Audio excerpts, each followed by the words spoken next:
excited. I am so excited to introduce our first speaker. What an extraordinary woman that I have just loved watching her grow in the time I've gotten to know her in the last 6 months in the Women Speak Mastermind. I have loved watching her not only develop her message, but also see the extraordinary expanded leadership that she has been taking on in her community as a result of the work that she's been doing in this mastermind, how that is touching her leadership through her work, who she shows up as in her local community, the leadership positions that have been growing and developing for her, and with a message that is so timely in these times. So I would love for us all right now to give a wild round of applause for Deborah Brown Volkman. Yay! Woo!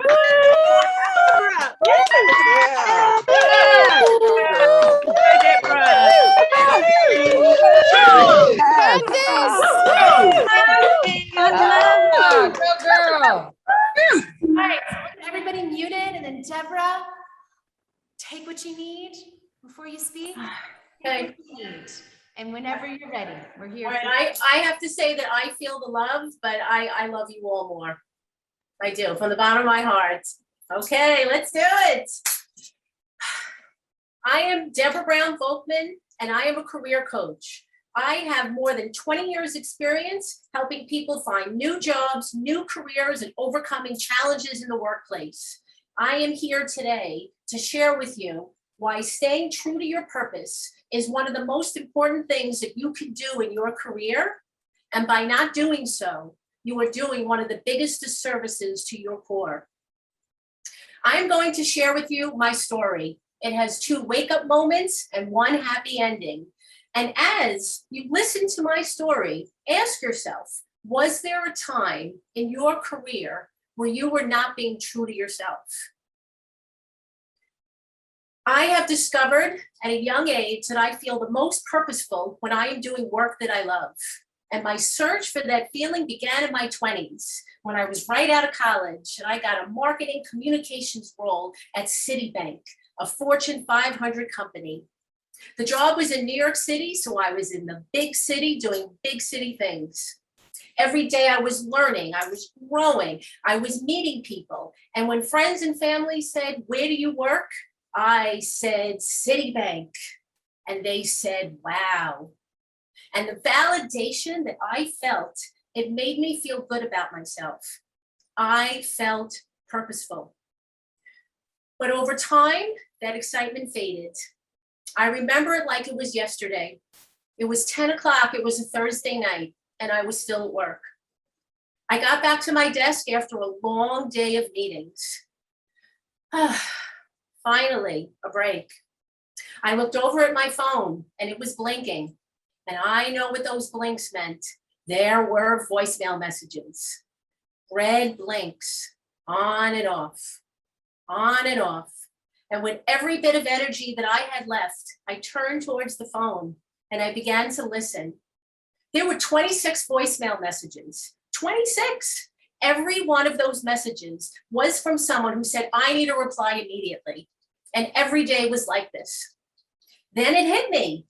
I feel powerless. I feel defeated. I need to go. But how? You don't quit a job. You get up every day, you go to work. That's what my dad did. That's what his dad and his dad. My dad had a belief that you don't ask yourself whether you're happy or not. And if you are unhappy, it doesn't matter. Purpose is important, but it has to wait. You put your head down and you trudge through. And this led to my wake-up moment number 1, which was I am afraid to go against what my dad taught me, but I am more afraid of staying here for the rest of my life. I have stopped learning, I have stopped growing, and the workload is too much for me. I have lost my purpose, and I need to pay attention to my feelings. I am betraying myself. Not long after this moment, there was a continuing education course catalog that came to my home. And I swear that it flipped to the page where it said how to become a personal coach. I had no idea what personal coaching was, but there was something about the description that intrigued me. So I signed up. For 2.5 years, I worked during the day and took classes at night. I was in a virtual room with people from all walks of life. The energy was electric, and we all wanted to make a difference. I felt connected and hopeful. And at the end of that program, I made one of the biggest decisions that I've ever made in my entire life. I left my marketing job and I started a full-time coaching practice. It was my leap of faith. Can I really do this? Oh, yes, I can. For 12 years, I worked for someone else, and now it was time to work for me. For the next 6 years, I built a global coaching practice. I received my certification. I wrote 5 books and contributed to others. I coach people from all over the world. I felt free and focused.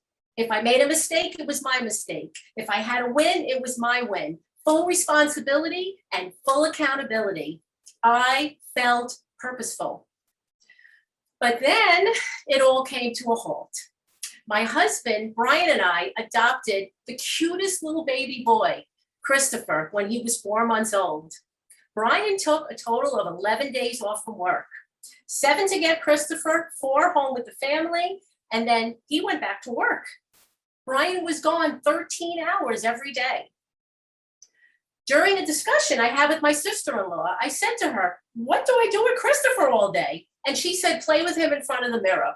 And I said, "Okay, that takes 10 minutes. What do I do with the other 12 hours and 50 minutes? I went from working 7 days a week to barely fitting in 2. I stopped marketing my coaching services. I stopped writing books. I was coaching clients, but I dramatically scaled back. Family took center stage. And for the next 10 years, I became the dutiful homemaker. And although I was very, very, very fortunate to have that much time to devote to my family, I miss my work. I have another moment to share with you. It feels like it was yesterday. It was 3:00 on a Tuesday afternoon, and I was upstairs next to the dryer. I was folding my 1001 batch of laundry. I hate folding laundry. I had this sick feeling in my stomach. It was the same feeling I had when I was at Citibank, listening to those 26 voicemail messages. Powerlessness and despair. I have lost my purpose, and I need to pay attention to my feelings. I am betraying myself. And that led to wake up moment number 2. Why did I do that? Why did I let my career coaching practice slip away so easily? And what came to mind was my mom. My mom had a dream to become a singer, and she walked away from that dream when she had kids, and she never seemed happy. My mom had a belief that you don't ask yourself whether you're happy or not. And if you are unhappy, it doesn't matter. Purpose is important, but it has to wait. You put your head down and you trudge through. And I realized that I did the same thing. I spent all that time taking care of everybody else, and I forgot to take care of myself. I self-sacrifice for other people. I did it at Citibank, and I was doing it again. Now, at this point in my career, my confidence was at an all-time low. Earlier in my career, I was at the top of my game, and now I wondered who would even work with me. I had no belief in my abilities. Shortly after this, I got a call from a friend who said, "I'm starting an apparel company. Would you like to take the minutes for the advisory board?" I'll get back to you. And I hung up the phone. And then I asked Brian, "Can I really do this? I don't know anything about apparel." And he said, "Of course you can. You are strong, you are smart, you are skilled." So I said yes. I went to the first meeting and I didn't talk to anyone. I looked around and I wondered, why am I even here? Everybody knows more than I do. What could I possibly contribute? So I took the minutes, and then I got through the evening. And then there were more meetings, and I just kept taking minutes. And then the founder said to me, "I need help with projects." And I said, "I'm great with projects." The work was unpaid, but it made me feel good about myself. People listened to what I had to say. They valued my opinion. I was asked to join meetings with people, accomplished people in the apparel industry, and I was learning about apparel, about stitches, about so many different things, and it's so interesting. I wrote business plans, pitch decks, and company forecasts. I put new systems and processes in place. And over a 4-year period, I have become the director of operations. I am on the leadership team with a seat at the table. And that is my happy ending.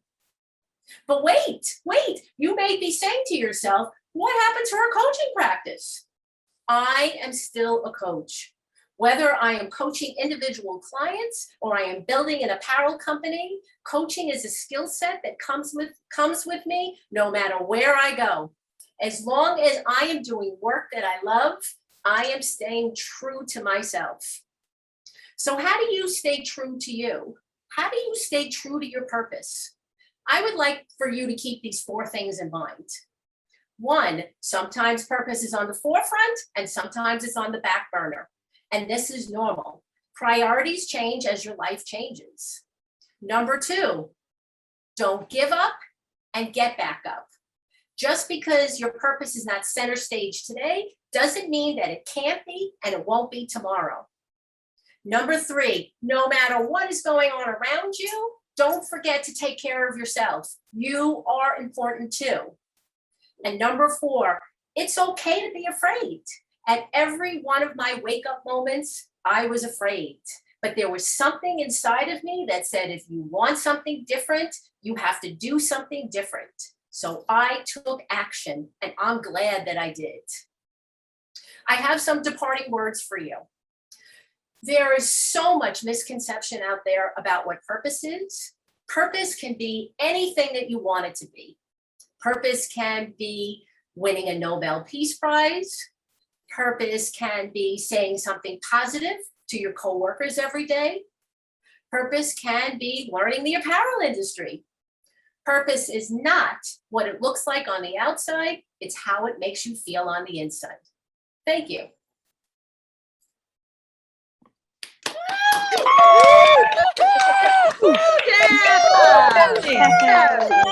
Was awesome.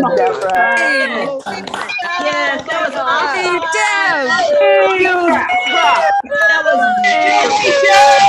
That was wonderful.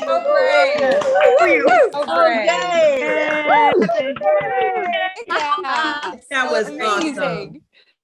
So awesome. I would love to open up for someone to come in and just launch it, mute yourself and provide for Deborah a celebration. And let's make sure everybody is muted just so we can hear everyone. And then you just need to unmute yourself and jump right in and offer her, well, what did you love?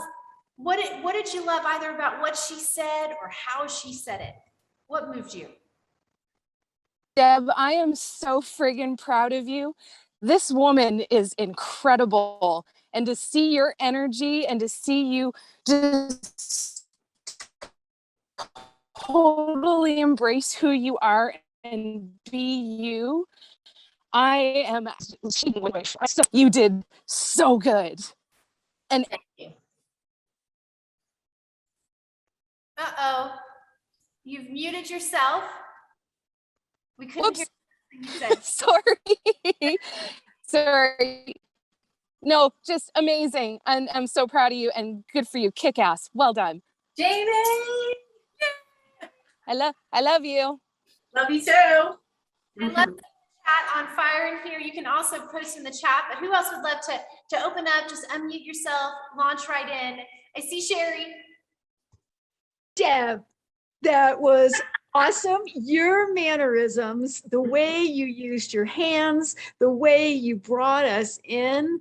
Oh my gosh, counting on your fingers. I love that one. And then you would like step into the camera too. You have so owned your story and your message. And I just was enthralled. I loved it. I had so much fun right along with you. So Thank you, Sherry. awesome. Nice to see you. Good to see you.